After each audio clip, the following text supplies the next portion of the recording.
ಎಲ್ಲರಿಗೂ ನಮಸ್ಕಾರ. ಇದು ಈ ಹೊತ್ತಿನ ಸುದ್ದಿ ವಿಶ್ಲೇಷಣೆ. ನಾನು ಶಶಿಧರ್ ಭಟ್. NDTV ನಿರ್ದೇಶಕ ಸ್ಥಾನಕ್ಕೆ ಪ್ರಣವ್ ರಾಯ್ ಮತ್ತು ರಾಧಿಕಾ ರಾಯ್ ಅವರು ರಾಜೀನಾಮೆ ಸಲ್ಲಿಸಿದ್ದಾರೆ. ಇದರೊಂದಿಗೆ NDTVಯ ಒಂದು ಸುದೀರ್ಘ ಇತಿಹಾಸದ ಒಂದು ಪುಟ ತೆರೆದುಕೊಂಡಿದೆ. NDTV ಇನ್ನು ಮುಂದೆ ಮೊದಲಿನಂತೆ ಇರಲಾರದು. ಈ NDTVಯ ಸಂಪೂರ್ಣವಾಗಿ ಸ್ವಾಧೀನಪಡಿಸಿಕೊಳ್ಳುವ ಗೌತಮ್ ಅದಾನಿ ಅವರ ಯತ್ನ ಏನಿತ್ತು, ಆ ಯತ್ನ ಸಫಲವಾಗಿದೆ. ಇಡೀ ಈ ಪ್ರಕರಣ ಹೇಗೆ ನಡೀತು ಏನು ಅನ್ನೋದ್ರ ಬಗ್ಗೆ ಹೆಚ್ಚಿನ ವಿವರ ನೀಡುವ ಅಗತ್ಯ ಇಲ್ಲ, ಅದು ಎಲ್ಲರಿಗೂ ಗೊತ್ತು. ಒಂದು ರೀತಿಯಲ್ಲಿ ಇದು ಹಿಂಬಾಗಿಲ ಮೂಲಕ ಸ್ವಾಧೀನಪಡಿಸಿಕೊಂಡ ಪ್ರಕ್ರಿಯೆ. ಇದರೊಂದಿಗೆ ಭಾರತದ TV ಮಾಧ್ಯಮ ಬಹುಮಟ್ಟಿಗೆ ಗೌತಮ್ ಅದಾನಿ ಮತ್ತು ಮುಖೇಶ್ ಅಂಬಾನಿ ಅವರ ನಿಯಂತ್ರಣಕ್ಕೆ ಬಂದಿದೆ.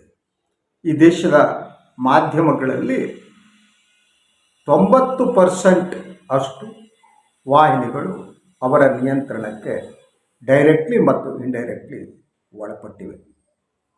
ಸೊ ಏನು ಎಲ್ಲ ಏಕರೂಪವಾಗಿರಬೇಕು ಅಂತ ಇವತ್ತಿನ ಪ್ರಭುತ್ವದ ಆಸೆ ಏನಿದೆ ಅದು ಈಡೇರ್ತಾ ಇದೆ. ಮಾಧ್ಯಮ ಕ್ಷೇತ್ರದಲ್ಲೂ ಕೂಡ ಒಂದೇ ಧ್ವನಿ, ವಿಭಿನ್ನ ಧ್ವನಿ ಇಲ್ಲ. ವಿಭಿನ್ನ ಧ್ವನಿ ಮುಕ್ತಾಯವಾದಂತೆ ನನಗೆ ಅನ್ನಿಸತೊಡಗಿದೆ. ಇನ್ನು ಸಾಮಾಜಿಕ ಜಾಲತಾಣಗಳಲ್ಲಿ ನನ್ನಂಥವರು ಅಲ್ಲಿ ಮಾತನಾಡಬೇಕು, ಆದರೆ ಅದರ ಮೇಲೂ ಕೂಡ ನಿಯಂತ್ರಣ ನಡೆಯುವ ಸ್ಥಿತಿ ಈಗ ಕಾಣ್ತಾ ಇದೆ. NDTVಯ ಇತಿಹಾಸ ತುಂಬ ಸುದೀರ್ಘವಾದದ್ದು. ಅದು ದೂರದರ್ಶನದಲ್ಲಿ ಕಾರ್ಯಕ್ರಮ ಮಾಡುವ ಮೂಲಕ ಪ್ರಾರಂಭ ಆದದ್ದು. ಇವತ್ತಿನ ಬಹುತೇಕ ಜನರಿಗೆ ಇದು ಗೊತ್ತಿರಲ್ಲ. ಸೊ ಪ್ರಣವ್ ರಾಯ್ ಅವರ ರಾಜಕೀಯ ಚುನಾವಣಾ ವಿಶ್ಲೇಷಣೆಗಳು, ಒಂದು ಕಡೆ ಪ್ರಣವ್ ರಾಯ್ ಇಂಗ್ಲೀಷ್ನಲ್ಲಿ ಮಾತಾಡ್ತಾ ಇದ್ದರೆ, ಇನ್ನೊಂದು ಕಡೆ ವಿನೋದ್ ದುಬಾ ಹಿಂದಿಯಲ್ಲಿ ಮಾತನಾಡ್ತಾ ಇದ್ದರು. ಅದು ಭಾರತೀಯ ಪ್ರೇಕ್ಷಕರಿಗೆ ವಿಭಿನ್ನವಾದ ಒಂದು ಅನುಭವವನ್ನು ಕೊಡ್ತಾ ಇತ್ತು. ದೂರದರ್ಶನದಲ್ಲಿ ಈ ಕಾರ್ಯಕ್ರಮಗಳು ಬರ್ತಾ ಇದ್ದರೂ ಕೂಡ ದೂರದರ್ಶನ ಅದನ್ನು ನಿಯಂತ್ರಿಸ್ತಿರಲಿಲ್ಲ. ಅವರು ಸ್ವತಂತ್ರವಾಗಿ ಚುನಾವಣಾ ವಿಶ್ಲೇಷಣೆಗಳನ್ನ ಮಾಡ್ತಾ ಇದ್ದರು. ಬೇರೆ ಮಾಧ್ಯಮಗಳು ಆಗ ದೂರದರ್ಶನದಲ್ಲಿ ಇರಲಿಲ್ಲ. ನಾನು ಕೂಡ ಕೆಲವು ಕಾಲ ದೂರದರ್ಶನಕ್ಕೆ ಸಂದರ್ಶನಗಳನ್ನು ಮಾಡಿದ್ದೀನಿ. ನಾನು ಕರೆಂಟ್ ಅಫೇರ್ಸ್, ಬೆಂಗಳೂರು ದೂರದರ್ಶನಕ್ಕೆ ಕರೆಂಟ್ ಅಫೇರ್ಸ್ ಕಾರ್ಯಕ್ರಮಗಳನ್ನು ಮಾಡಿಕೊಡ್ತಾ ಇದ್ದೆ. ಅದೇ ಸಂದರ್ಭದಲ್ಲಿ ಪ್ರಣವ್ ರಾಯ್ ನಮಗೆ ಒಂದು ಬಹುದೊಡ್ಡ ಅಚ್ಚರಿಯಾಗಿದ್ದರು. ಅವರ ಸರಳವಾಗಿ ಮಾತನಾಡುವ ವಿಧಾನ, ಅದರ ದ ವೇ ಆಫ್ ಕಮ್ಯುನಿಕೇಷನ್, ಅಲ್ಲಿರುವ ಸ್ಪಷ್ಟತೆ, ಎಲ್ಲಿಯೂ ಭಾವೋದ್ವೇಗಕ್ಕೆ ಒಳಗಾಗದೇನೆ ಪ್ರಣವ್ ರಾಯ್ ಕಾರ್ಯಕ್ರಮನ ನಡೆಸ್ಕೊಡ್ತಾ ಇದ್ದರು. ಅದರಂತೆ ಅವರು ವರ್ಲ್ಡ್ ದಿಸ್ ವೀಕ್ ಅನ್ನೋ ಒಂದು ಕಾರ್ಯಕ್ರಮ ಕೂಡ ಮಾಡ್ತಾಯಿದ್ರು. ಅದು ವಿಶ್ವದ ಆಗು ಹೋಗುಗಳ ಬಗೆಗಿನ ಕಾರ್ಯಕ್ರಮ. ಅದು ವಾರದಲ್ಲಿ ಒಂದು ಬಾರಿ ಬರ್ತಾ ಇತ್ತು. ಆ ಕಾರ್ಯಕ್ರಮದಲ್ಲಿ ಕೂಡ ಇಡೀ ವಿಶ್ವದ ಆಗು ಹೋಗುಗಳನ್ನ ತಂದು ನಮ್ಮ ಮನೆಯ ಬಾಗಿಲಿಗೆ ಇಡ್ತಾ ಇದ್ರು ಪ್ರಣವ್ ರಾಯ್. ಅತ್ಯದ್ಭುತವಾದ ಕಾರ್ಯಕ್ರಮ. ಅದಾದ ಮೇಲೆ ಅವರು NDTVಯನ್ನು ಪ್ರಾರಂಭಿಸಿದ್ದು ಇತಿಹಾಸ. ಹಾಗೆಯೇ NDTV ಹಿಂದಿ ವಾಹಿನಿಯನ್ನು ಕೂಡ NDTV ಇಂಡಿಯಾ ಅಂತ ಪ್ರಾರಂಭಿಸಿದರು. ಹಲವಾರು ಇವತ್ತಿನ ಆ್ಯಂಕರ್ಗಳೇನಿದ್ದಾರೆ ಅವರ ಪ್ರಾಥಮಿಕವಾದ ಒಂದು ತರಬೇತಿನೋ ಇನ್ನೊಂದು ದೊರಕಿದ್ದು NDTVಯಲ್ಲಿ. ಹೀಗೆ ನಿಷ್ಪಕ್ಷಪಾತವಾದ ಒಂದು ಧೋರಣೆಯನ್ನು ಇಟ್ಟುಕೊಂಡಂತಹ ಪತ್ರಕರ್ತರನ್ನು ಸೃಷ್ಟಿ ಮಾಡಿದ್ದು NDTV. ಇನ್ನು ಮುಂದೆ ಇದು ಕೇವಲ ನೆನಪು ಮಾತ್ರ. ಯಾಕೆಂದರೆ ಈಗ ನಾನು ಹೇಳಿದ ಹಾಗೆ ಏಕರೂಪವಾದ್ದು. ಇವತ್ತಿನ ವಾಹಿನಿಗಳನ್ನು ತಾವು ಗಮನಿಸ್ತಾ ಹೋಗಿ, ಬಹುತೇಕ ವಾಹಿನಿಗಳಲ್ಲಿ ಯಾವ ವ್ಯತ್ಯಾಸವೂ ಇರಲ್ಲ. ಸುದ್ದಿಯ ಆಯ್ಕೆಯಲ್ಲಿ, ಅದರ ನೆರೇಷನ್ನಲ್ಲಿ ಮತ್ತು ಆ್ಯಂಕರ್ಗಳು ಮಾತನಾಡುವ ರೀತಿ, ಅವರ ಭಾವೋದ್ವೇಗ ಇದೆಲ್ಲ ಕೂಡ ಏಕರೂಪವಾಗಿತ್ತು. ಅದಕ್ಕೆ ಅಪವಾದ ಅನ್ನುವಂತೆ ಇದ್ದಿದ್ದು NDTV. ಅದು ಜನಪರವಾಗಿತ್ತು, ಮನುಷ್ಯಪರವಾಗಿತ್ತು. ಅದು ಉಳಿದ ವಾಹಿನಿಗಳಂತೆ ಅದರ ವರ್ತನೆ ಇರಲೇ ಇಲ್ಲ. ಈ ಕಾರಣಕ್ಕಾಗಿ ರೇಟಿಂಗ್ ವಿಚಾರದಲ್ಲೂ ಕೂಡ ಅವ್ಯವಹಾರ ನಡೀತಾ ಇದೆ. ಸರಿಯಾದ ರೇಟಿಂಗ್ ಬರ್ತಿರಲಿಲ್ಲ ಅಂತ NDTV ಸುಪ್ರೀಂ ಕೋರ್ಟಿಗೆ ಹೋದದ್ದು ಇದೆ. ಆ ಮೂಲಕ ಅದು ಕೇಸ್ ಆಯಿತು. ಅದರ ನಂತರ ರೇಟಿಂಗ್ಗಳನ್ನು ವಾಹಿನಿಗಳು ಹೆಚ್ಚು ಮಾಡೋದಕ್ಕೆ ಏನೇನು ಮಾಡ್ತವೆ ಅಂತ ಹಲವು ವಿಷಯಗಳು ಕೂಡ ಬಯಲಾದವು. ಅದಾದ ಮೇಲೆ ಈ ನಿಯಂತ್ರಣದ ಉದ್ದೇಶ ಏನಿದೆ, ಈಗ ಗೌತಮ್ ಅದಾನಿ ಮತ್ತು ಮುಖೇಶ್ ಅಂಬಾನಿ ಏನಿದ್ದಾರೆ ಅವರು ಪ್ರಧಾನಿ ನರೇಂದ್ರ ಮೋದಿ ಅವರಿಗೆ ಅತಿ ಹತ್ತಿರದಲ್ಲಿದ್ದವರು. ಆದ್ದರಿಂದ ಮುಖೇಶ್ ಅಂಬಾನಿಯವರು ಹಾಗೂ ಗೌತಮ್ ಅದಾನಿಯವರು ಏನು ಮಾಡಿದರೂ ಕೂಡ ಅದು ಪ್ರೈಮ್ ಮಿನಿಸ್ಟರ್ಗೆ, ಪ್ರಧಾನಮಂತ್ರಿಗಳಿಗೆ ತಿಳಿದೇ ಇರುತ್ತೆ ಅನ್ನೋದ್ರಲ್ಲಿ ನಾವು ಯಾವುದೇ ಅನುಮಾನವನ್ನು ಇಟ್ಟುಕೊಳ್ಬೇಕಾಗಿಲ್ಲ. ಇವತ್ತು ಅದಾನಿ ಬಹುತೇಕ ಎಲ್ಲ ಕ್ಷೇತ್ರಗಳಲ್ಲಿ ನಿಯಂತ್ರಣವನ್ನು ಪಡೆದಿದ್ದಾರೆ. ಅವರು ಏರ್ಪೋರ್ಟ್ಗಳನ್ನ ತೆಗೆದುಕೊಂಡಿದ್ದಾರೆ. ಪ್ರತಿಯೊಂದು ಕೂಡ ಅದಾನಿಗೆ ಹೋಗ್ತಾ ಇದೆ. ಇದನ್ನು ಈ ದೇಶದಲ್ಲಿ ಪ್ರಶ್ನಿಸುವ ಸ್ಥಿತಿ ಇಲ್ಲ. ಈಗ ಮಾಧ್ಯಮವನ್ನು ಕೂಡ ಅವರು ಸಂಪೂರ್ಣವಾಗಿ ನಿಯಂತ್ರಣಕ್ಕೆ ತೆಗೆದುಕೊಂಡಾಗಿದೆ. ಏಕಮೇವ ಭಿನ್ನಧ್ವನಿಯಾಗಿತ್ತು NDTV. ಅದರ ಅಪ್ರೋಚ್, ಅದರ ಸಾಫ್ಟ್ನೆಸ್ಸು, ನೀವು ಆ ವಾಹಿನಿಯನ್ನು ನೋಡಿದರೆ ಎಲ್ಲೂ ಕೆರಳಿಸುವಂಥ ಅಂಶಗಳಿರಲಿಲ್ಲ. ಗಂಭೀರ ವಿಶ್ಲೇಷಣೆಗಳು ನಡೀತಾ ಇತ್ತು. ಜನತಂತ್ರಕ್ಕೆ ಅದು ಬದ್ಧವಾಗಿತ್ತು. ಅಂಥ ವಾಹಿನಿಯನ್ನು ಕೂಡ ಈಗ ಬದಲಿಸಿ ಉಳಿದ ವಾಹಿನಿಗಳಂತೆ ಮಾಡಲಾಗ್ತಾ ಇದೆ. ಇನ್ನು ಹೆಚ್ಚಿನದನ್ನು ನಾವು NDTVಯಿಂದ ನಿರೀಕ್ಷಿಸೋದಕ್ಕೆ ಸಾಧ್ಯ ಇಲ್ಲ. ಅದರ ಜೊತೆಗೆ ನಾವು ನೋಡಬಹುದಾದ ಒಂದೇ ಒಂದು ರಾಷ್ಟ್ರೀಯ ವಾಹಿನಿ ಕೂಡ ಈಗ ಟೈಮ್ಸ್ ನೌನಂತೆಯೋ ರಿಪಬ್ಲಿಕ್ TV ಅಂತೆಯೋ ಅದು ಬರೋದರಲ್ಲಿ ಯಾವ ಅನುಮಾನ ಬೇಕಾಗಿಲ್ಲ. ಯಾಕೆಂದರೆ ಈಗ ಹೊಸದಾಗಿ ಯಾರು ನಿರ್ದೇಶಕರಾಗಿ ನೇಮಕಗೊಂಡಿದ್ದಾರೆ ಅವರ ಒಬ್ಬ ವ್ಯಕ್ತಿ ನನಗೆ ಪರ್ಸನಲ್ ಆಗಿ ಗೊತ್ತು. ಅವರು ಸಂಜಯ್ ಪುಗುಲಿಯಾ. ಅವರ ಜೊತೆ ನಾನು ಕೆಲಸ ಮಾಡಿದ್ದೇನೆ. ನಾನು ಜಿ ನ್ಯೂಸ್ನ ಬೆಂಗಳೂರು ಬ್ಯೂರೋ ಮುಖ್ಯಸ್ಥನಾಗಿದ್ದಾಗ ಅವರು ಸಂಪಾದಕರಾಗಿದ್ದರು. ಅವರ ಜೊತೆ ಹಲವು ಅನುಭವಗಳು ನನಗಿವೆ. ಅವರು ಎಷ್ಟರ ಮಟ್ಟಿಗೆ ಪ್ರಾಮಾಣಿಕ ಪತ್ರಕರ್ತರು ನನಗೆ ಗೊತ್ತಿದೆ. ಯಾಕೆಂದರೆ ಇಂತಹ ಒಂದು ಕಾರಣಕ್ಕಾಗಿಯೇ ನಾನು ಅಲ್ಲಿ ರಾಜೀನಾಮೆ ನೀಡಬೇಕಾಯಿತು. ಸಂಜಯ್ ಪುಗುಲಿಯಾ ಮತ್ತು ನನ್ನ ನಡುವೆ ಇದ್ದ ಭಿನ್ನಾಭಿಪ್ರಾಯದಿಂದಾಗಿ ನಾನು ಜಿ ನ್ಯೂಸ್ನ ಬೆಂಗಳೂರು ಬ್ಯೂರೋ ಮುಖ್ಯಸ್ಥನ ಸ್ಥಾನಕ್ಕೆ ರಾಜೀನಾಮೆ ನೀಡಬೇಕಾಯಿತು. ಸೊ ಸಂಜಯ್ ಪುಗುಲಿಯಾ ಬಂದು ಕೂತರು ಅಂದರೆ ವಾಹಿನಿ ಹೇಗೆ ಬರುತ್ತೆ ಅಂತ ಹೇಳಬೇಕಾಗಿಲ್ಲ. ಅದು ಈಗ ಬರ್ತಾ ಇತ್ತಲ್ಲ, ಮನೆ ಬಾಗಿಲು ಮುಚ್ಕೊಳ್ತು ನೋಡಿ ಬಂದು ಜಿ ಹಿಂದೂಸ್ತಾನ್ ಅಂತ. ಸೊ ಅದೇ ಚಾನಲ್ ಅಂತೆ ಬರ್ಬೋದು ಅಷ್ಟೇ. ಅದು ಹಿಂದಿಯಲ್ಲಿತ್ತು, ಇದು ಇಂಗ್ಲೀಷಿಗೆ ಬರ್ಬೋದು. ಸೊ ಸಂಪೂರ್ಣವಾಗಿ ಈಗ ಮಾಧ್ಯಮದ ನಿಯಂತ್ರಣ ಇವತ್ತು ಪ್ರಧಾನಿ ನರೇಂದ್ರ ಮೋದಿಯವರ ಆಪ್ತರಿಗೆ ಬಂದಿದೆ. ಅವರು ನಿಯಂತ್ರಣವನ್ನು ಸಂಪೂರ್ಣವಾಗಿ ಹೊಂದಿದ್ದಾರೆ. ಈ ಸಂದರ್ಭದಲ್ಲಿ ಅದಾನಿ ಮೊನ್ನೆ ಒಂದು ಪತ್ರಿಕಾಗೋಷ್ಠಿಯನ್ನು ಮಾತಾಡಿದರು.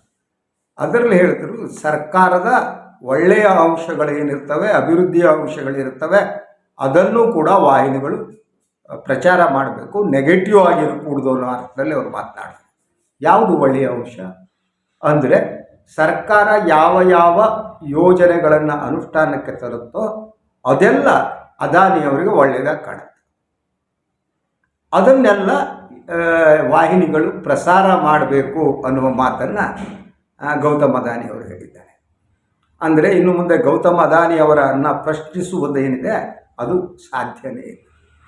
ಅಂಬಾನಿಯವರನ್ನ ಪ್ರಶ್ನಿಸೋದೇನಿದೆ ಅದು ಮೇನ್ ಸ್ಟ್ರೀಮ್ ಮೀಡಿಯಾದಲ್ಲಿ ಸಾಧ್ಯ ಇಲ್ಲದಿರುವ ವಾತಾವರಣ ನಿರ್ಮಾಣ ಆಗಿದೆ. ಅದರಂತೆ ಇವರಿಬ್ಬರ ರಾಜಕೀಯ ನಿಲುವುಗಳೇನಿವೆ ಅದು ವಾಹಿನಿಯ ನಿಲುವೇ ಕೂಡ ಆಗುತ್ತೆ.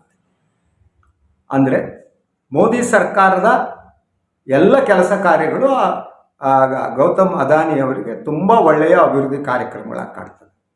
ಅದನ್ನು ಪ್ರಚಾರ ಮಾಡಬೇಕಾದ ಅನಿವಾರ್ಯತೆ NDTVಗೆ ಬಂದೇ ಬರುತ್ತೆ.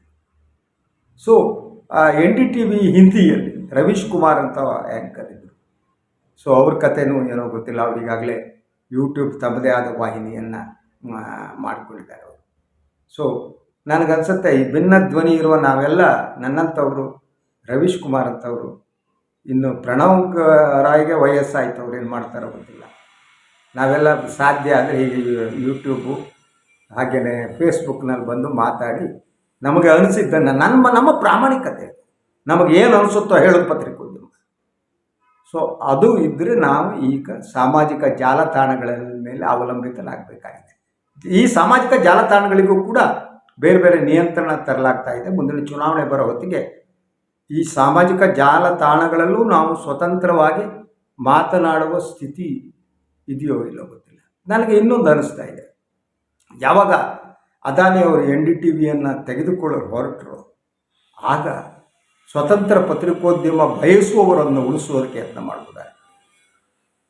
ಪ್ರಣವ್ ರಾಯ್ ಅವರ ಜೊತೆಗೆ ನಿಂತು ಅವರ ಶೇರ್ಗಳನ್ನು ಬೈಬ್ಯಾಕ್ ಮಾಡೋದಕ್ಕೋ ಇನ್ನೊಂದಕ್ಕೋ ಮತ್ತೊಂದಕ್ಕೋ ವ್ಯವಸ್ಥೆ ಮಾಡಿಕೊಟ್ಟಿದ್ರೆ ಆವಾಗ ಉಳಿತಾ ಇದ್ದೇವೆ. ಆದರೆ ಯಾರೂ ಮುಂದೆ ಬಂದಂತೆ ಕಾಣ್ತಾ ಇಲ್ಲ. ಪ್ರಣವ್ ರಾಯ್ಗೂ ಇಷ್ಟ ಇದೆಯೋ ಇಲ್ಲೋ ಗೊತ್ತಿಲ್ಲ, ಸಾಕು ಅನಿಸಿರ್ಬೋದು.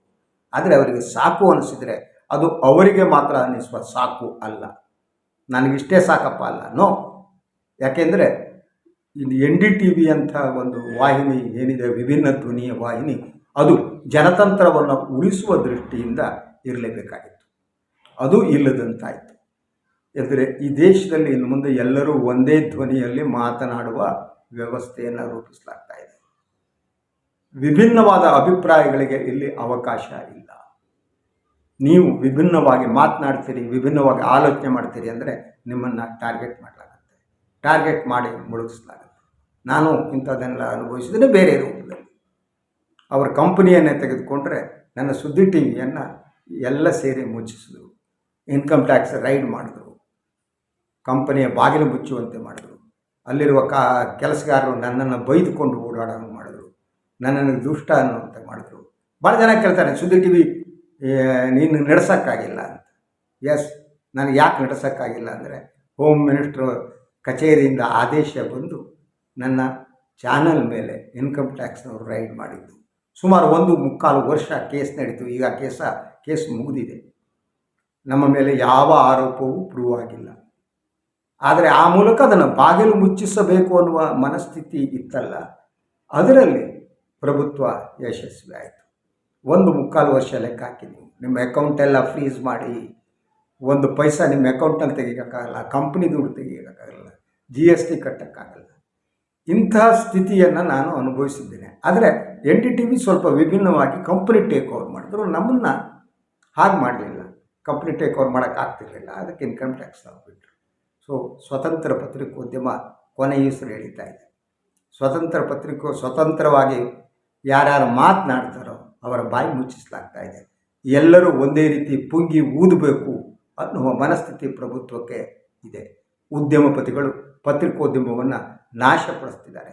ತಮ್ಮ ಉದ್ಯಮಗಳ ಲಾಭ ಮತ್ತು ತಾವು ಯಾರ ಮೇಲೆ ಅವಲಂಬಿತರಾಗಿದ್ದಾರೋ ಆ ಪ್ರಭುತ್ವವನ್ನು ರಕ್ಷಣೆ ಮಾಡುವುದಕ್ಕೆ ಭಾರತೀಯ ಮಾಧ್ಯಮ ಸಂಪೂರ್ಣವಾಗಿ ಅವಲಂಬಿತವಾಗಿರಬೇಕು. ಅದನ್ನೇ ಮಾಡಬೇಕು ಅನ್ನುವ ಸ್ಥಿತಿಯನ್ನು ಇವತ್ತಿನ ದಿನ ನಿರ್ಮಿಸಲಾಗಿದೆ. ಆದ್ದರಿಂದ ನಿಜವಾದ ಪತ್ರಿಕೋದ್ಯಮಗಳಿಗೆ ಈ ಬೆಳವಣಿಗೆ ಆತಂಕವನ್ನು ಉಂಟು ಮಾಡಿದೆ. ಹೊಸ ಧ್ವನಿ, ಹೊಸ ಹುಟ್ಟು ಸಾಧ್ಯವೇ ಗೊತ್ತಿಲ್ಲ ನನಗೆ. ಆದರೆ ಇವತ್ತಿನ ದಿನ ಇದು ಸರ್ವಾಧಿಕಾರಿ ಈ ಪ್ರವೃತ್ತಿ ಏನಿದೆ, ಇದು ಜನತಂತ್ರವನ್ನು ಕೊಲೆ ಮಾಡ್ತಾ ಇದೆ, ಪತ್ರಿಕೋದ್ಯಮವನ್ನು ಕೊಲೆ ಮಾಡ್ತಾ ಇದೆ. ನಮಗೆ ಗೊತ್ತು, ಈಗ ಸುಪ್ರೀಂ ಕೋರ್ಟ್ ವರ್ಸಸ್ ಕೇಂದ್ರ ಸರ್ಕಾರದ ವಿರುದ್ಧ ಏನು ನಡೀತಾ ಇದೆ ಜಗಳ ಅನ್ನೋದು. ಅಂದರೆ ನ್ಯಾಯಾಂಗವನ್ನು ತನ್ನ ನಿಯಂತ್ರಣಕ್ಕೆ ತೆಗೆದುಕೊಳ್ಳುವ ಯತ್ನ, ಅದು ಒಂದು ಕಡೆ ನಡೀತಾ ಇದೆ. ಪ್ರಜಾಪ್ರಭುತ್ವದ ಸ್ತಂಭಗಳೇನಿವೆ ಅವೆಲ್ಲ ಒಂದೊಂದಾಗಿ ಉರುಳ್ತಾ ಇವೆ, ಅದನ್ನು ಉರುಳಿಸಲಾಗ್ತಾ ಇದೆ. ಅಧಿಕಾರ ದಾಹ ಏನಿದೆ ಅದು ಈ ದೇಶವನ್ನು ನಾಶಪಡಿಸ್ತಾ ಇದೆ. ಆದ್ದರಿಂದ NDTVಯ ಈ ಕೊನೆಯ ಉಸಿರು ಅಂತ ಹೇಳ್ತೇನೆ ನಾನು. NDTV ಕೊನೆಯ ಉಸಿರನ್ನು ಎಳೆದಿದೆ. ಇನ್ನು ಮುಂದೆ ಗೊತ್ತಿಲ್ಲ, ನಮಗೆ ನೋಡೋದಕ್ಕೆ ವಾಹಿನಿಗಳೇ ಇಲ್ಲ. ಪ್ರಾಮಾಣಿಕವಾದ ಸತ್ಯನಿಷ್ಠವಾದ ಸುದ್ದಿಗಳಿಗಾಗಿ ನಾವು ಕಾಯಬೇಕಾದಂಥ ಸ್ಥಿತಿ ನಿರ್ಮಾಣ ಆಗಿದೆ. ಮತ್ತೆ ಪತ್ರಿಕೋದ್ಯಮ ತನ್ನ ಮೊದಲಿನ ವೈಭವವನ್ನು ಕಾಣುತ್ತೋ ಗೊತ್ತಿಲ್ಲ ನನಗೆ. ಇದಾಗಿತ್ತು ಇವತ್ತಿನ ಸುದ್ದಿ ವಿಶ್ಲೇಷಣೆ.